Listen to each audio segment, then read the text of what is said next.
Hello, kumusta? Wala ba kayong maisip na luto sa laman loob ng baboy? Tara, magluto tayo. So, ito ngayon guys, mayroon tayong tungol ng baboy o tinatawag nating tito ng baboy at sa English naman ay ito ang pork stomach. So, handa na po lahat ng ating gagamitin rekado dito. Meron tayong sibuyas, luya, sili at saka bell pepper o ito ang atchal.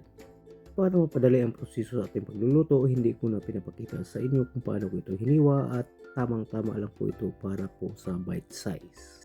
Bago po tayo magpatuloy, sa mga bago lang sa ating channel, huwag niyong pakalimutang mag-subscribe, like, and share para lagi kayong updated sa ating mga uploaded cooking videos. Lagyan na tayo ng tiga sa lutuan at igigisa na rin natin ang ating rekado at nauunan dito ang ating red onion. Ito yung sibuyas. So ito na guys, ilagay na natin ang ating main ingredients na tito ng baboy. Ito yung pork stomach o tungol para tuloy-tuloy po ang ating pagluluto. Gagawin lang natin ay makos lang natin ito ng bahagya. At maglalagay din tayo dito ng powder na paminta. O pwede din yung track lang ang gagamitin natin. At isusunod din natin ang ating seasoning. Nasa inyo na po kung anong gagamitin ito. Pero para sa akin ay gumagamit ako dito ng Ginisa Mix. At maglalagay na din tayo ng patis. So, mamaya na lang kung kinakailangan natin magdagdag ng asin ay gagawin na lang din po natin.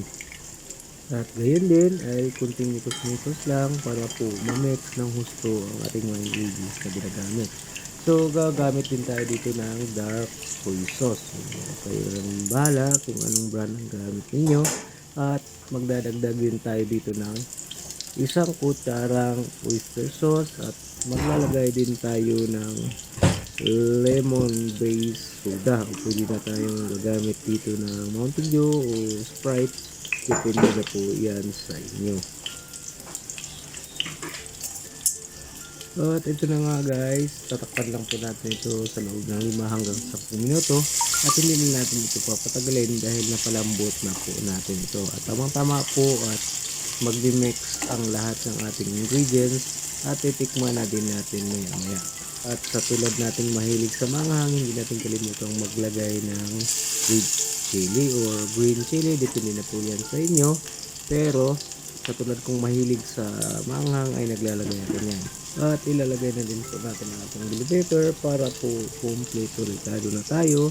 At atin na itong titikman sa final na yugto sa ating pagluluto. So malapit na itong hahanguin. At ito na nga guys, at nabuo at naluto na natin ang ating ulam sa araw na ito. At kung sa tingin ninyo ay nagustuhan ninyo ang ating cooking videos, huwag niyong kalimutang mag-like and share and subscribe sa ating cooking channel. At maraming salamat po.